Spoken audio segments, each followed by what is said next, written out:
بسم اللہ الرحمن الرحیم۔ جماعت ششم کے عزیز طلبہ اکرام، السلام علیکم ورحمۃ اللہ وبرکاتہ۔ بیٹا الحمدللہ ہم اپنی اس کتاب کے 6 اسباق کی تکمیل کر چکے ہیں۔ آج ہم اپنی کتاب کے 7ویں سبق کی جانب بڑھ رہے ہیں۔ امید ہے کہ جیسے جیسے آپ کو کام ویڈیوز میں دیا جا رہا ہے ویسے ویسے آپ ابھی تک تسلسل کے ساتھ کرتے آ رہے ہوں گے اور آگے بھی یہ سلسلہ آپ برقرار رکھیں گے۔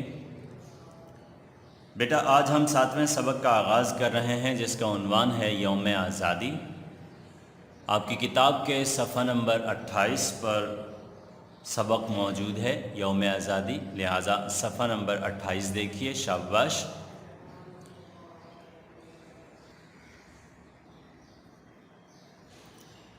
جی بیٹا صفحہ نمبر 28 عنوان یوم آزادی اس وقت آپ کی نگاہوں کے سامنے ہے۔ اپنی اپنی کتاب کھول لیجئے۔ شاباش۔ آج ہم سبق کی بلند خوانی کر رہے ہیں۔ پینسل بھی پاس رکھیے، جیسے کہ ہمیشہ آپ کو ہدایت دی جاتی ہے پینسل پاس ہونی چاہیے تاکہ سبق کے جتنے بھی مندرجات ہیں وہ آپ ساتھ ساتھ نوٹ کرتے چلے جائیں۔ بیٹے سبق کے عنوان سے ہی آپ پر واضح ہو گیا ہوگا کہ یہ سبق کس موضوع سے متعلق ہے۔ جی ہاں، آپ کی سوچ بالکل درست ہے۔ 14 اگست ہمارا یوم آزادی ہوتا ہے جسے ہر سال ہم بڑے جوش و خروش کے ساتھ، بڑے جذبے کے ساتھ پورا ملک، پوری ملت مل کے مناتی ہے۔ الحمدللہ اللہ کا جتنا شکر ادا کیا جائے کم ہے کہ اللہ تعالیٰ نے ہمیں یہ وطن عطا فرمایا، یہ پاک وطن، یہ عزیز از جان وطن۔ اللہ اس کو ہمیشہ سلامت قائم و دائم رکھے، آمین۔ بیٹا سب سے پہلے تو آپ عنوان پہ غور کیجئے۔ عنوان ہے یوم آزادی۔ یوم آزادی کا مطلب کیا ہے؟ یوم آزادی کا مطلب ہے آزادی کا دن۔ آزادی کا دن۔ یوم کا مطلب ہوتا ہے دن۔ آپ کو یاد ہوگا گزشتہ دنوں میں نے آپ کو درخواست لکھوائی تھی، اس کے ذیل میں یہ لفظ گزرا تھا یوم۔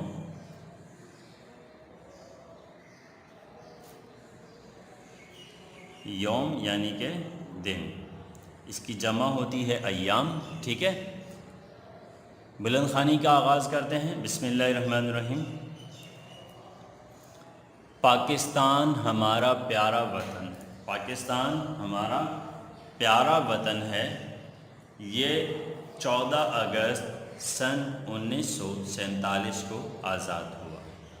یہ 14 اگست سن 1947۔ آگے آپ کو ایک چھوٹا سا حمزہ نظر آ رہا ہے بیٹا، اگر آپ غور کریں گے تو اس کا مطلب کیا ہوتا ہے؟ اس کا مطلب ہوتا ہے عیسوی۔ اس کا مطلب کیا ہوتا ہے بیٹا؟ عیسوی۔ آپ جانتے ہیں کہ ہمارے ہاں 2 طرز کی تاریخیں، 2 طرح کی تاریخیں رائج ہیں۔ ایک کو عیسوی تاریخ کہا جاتا ہے اور ایک کو ہجری تاریخ کہا جاتا ہے۔ یہ جو آپ کو چھوٹا سا حمزہ نظر آ رہا ہے یہ دراصل حمزہ کی علامت نہیں ہے بلکہ یہ عین کی علامت ہے۔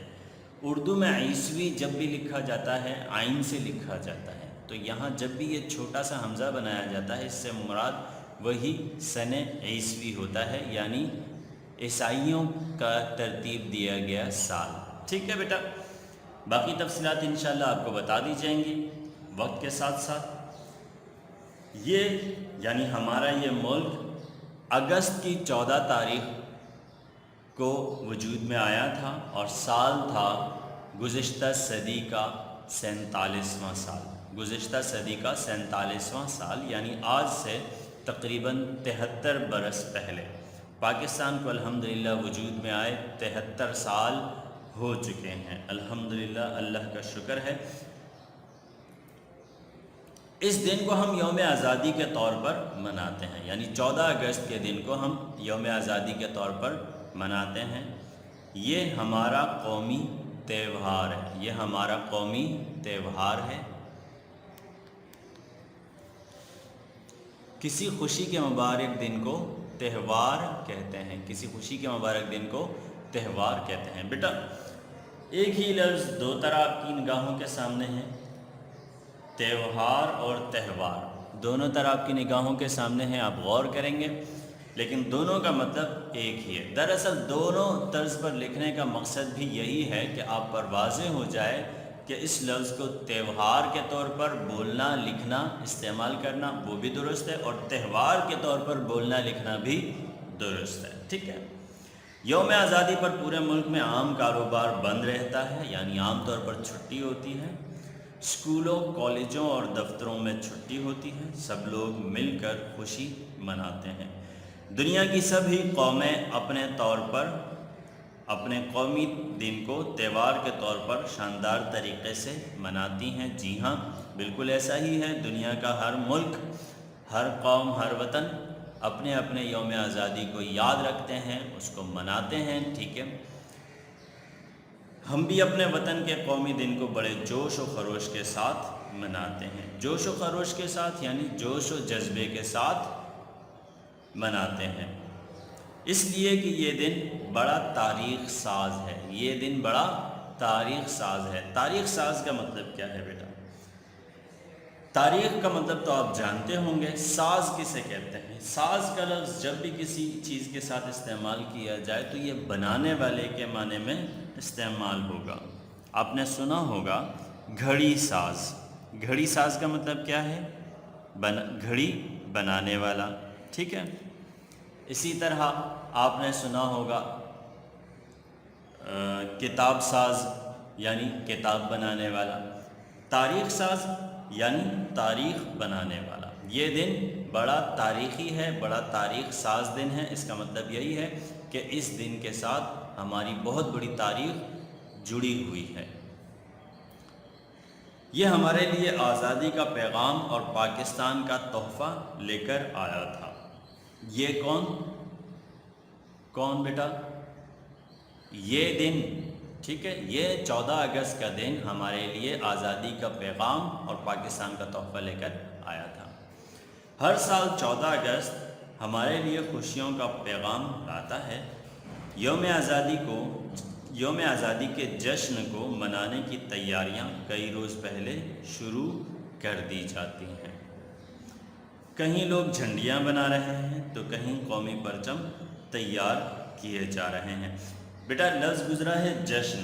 جشن کسے کہتے ہیں؟ کسی بھی خوشی کی تقریب کو جشن کہا جاتا ہے۔ جب لوگ آپس میں مل کر خوشیاں مناتے ہیں، اس خوشی کی تقریب کو جشن کہا جاتا ہے۔ خوشی کی تقریب،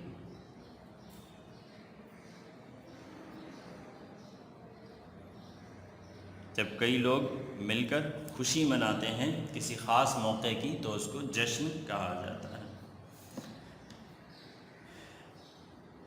کہیں لوگ جھنڈیاں بنا رہے ہیں تو کہیں قومی پرچم تیار کیے جا رہے ہیں۔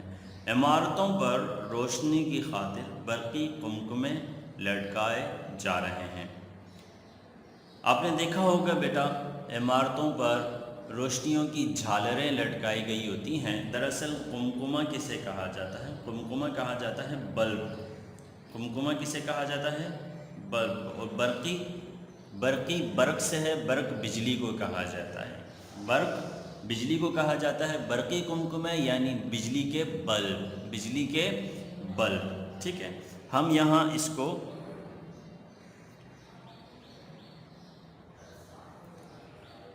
قمقمہ کے طور پر نوٹ کر لیتے ہیں، بلب، ٹھیک ہے بیٹا۔ قمقمہ پرانی اردو میں بلب کو کہا جاتا تھا۔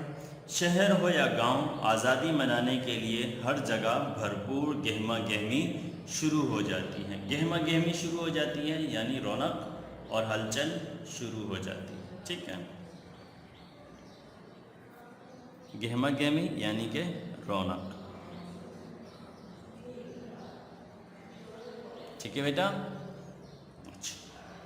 سب جگہ ایک ہی انداز کا جوش ہوتا ہے۔ سب جگہ ایک ہی انداز کا جوش ہوتا ہے۔ 14 اگست کی صبح پاکستان بھر میں لاکھوں لوگ نماز شکرانہ ادا کرتے ہیں اور وطن عزیز کی ترقی اور خوشحالی کے لیے خصوصی دعائیں مانگی جاتی ہیں۔ نماز شکرانہ ادا کرتے ہیں، یعنی نفلی نمازیں ادا کرتے ہیں اور اللہ تعالیٰ کا شکر ادا کرتے ہیں، ٹھیک ہے۔ وفاقی دارالحکومت اسلام آباد میں آزادی کی تقریبات کا آغاز پارلیمنٹ ہاؤس کی خوبصورت عمارت سے ہوتا ہے۔ وفاقی دارالحکومت اسلام آباد، آپ جانتے ہیں بیٹا کہ پاکستان کا دارالحکومت کیا ہے؟ پاکستان کا دارالحکومت اسلام آباد شہر ہے، ٹھیک ہے بیٹا۔ وہاں پر پارلیمنٹ ہاؤس کی ایک بہت بڑی اور بڑی خوبصورت عمارت ہے، جہاں پر ہمارے وطن عزیز کے وزیر اعظم اور صدر اور دوسرے وزراء صاحبان تشریف رکھتے ہیں، ملکی معاملات سنبھالتے ہیں۔ اس عمارت کو پارلیمنٹ ہاؤس کہا جاتا ہے۔ اس پارلیمنٹ ہاؤس سے 14 اگست کی تقریبات کا باقاعدہ آغاز ہوتا ہے، ٹھیک ہے۔ آگے بڑھتے ہیں صفحہ نمبر 29 کی جانب بیٹا۔ صفحہ نمبر 29 کا پہلا پیراگراف آپ کے سامنے ہے۔ اس کے سبزہ زار میں وزیر اعظم پاکستان قومی پرچم لہراتے ہیں۔ سبزہ زار کسے کہتے ہیں بیٹا؟ اس کے سبزہ زار میں یعنی اس کے باغیچے میں، سبزہ زار کہتے ہیں باغیچے کو۔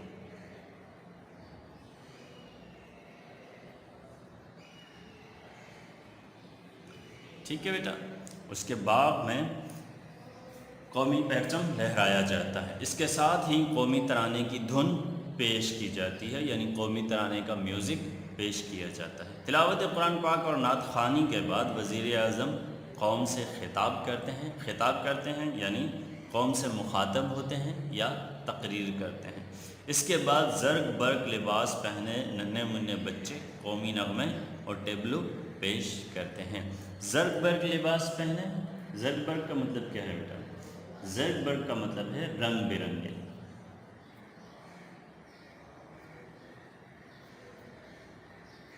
آپ بھی میرے ساتھ ساتھ نوٹ کرتے چلے جائیں بیٹا، اپنی اپنی کتاب پر اسی طرز پر حاشیہ بناتے چلے جائیں، تاکہ جب آپ الفاظ کے معنی تحریر کرنے لگیں تو آپ کے پاس الفاظ کے معنی موجود ہوں۔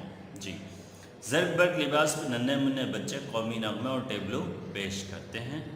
یہ پوری تقریب ٹیلی ویژن پر براہ راست دکھائی جاتی ہے، یعنی لائیو۔ براہ راست کا مطلب کیا ہے بیٹا؟ لائیو دکھائی جاتی ہے، بغیر کسی واسطے کے دکھائی جاتی ہے۔ ریڈیو پر اس تقریب کا آنکھوں دیکھا حال نشر کیا جاتا ہے۔ آنکھوں دیکھا حال یعنی جو کچھ دیکھا جاتا ہے اسے بیان کیا جاتا ہے۔ نشر کرنا، نشر کرنا کسے کہتے ہیں؟ نشر کرنا کہتے ہیں پیش کرنے کو، یا پھر عام کرنے کے لیے بھی یہ لفظ استعمال ہوتا ہے۔ پیش کرنا، عوام کے سامنے رکھنا، لوگوں کے سامنے رکھنا۔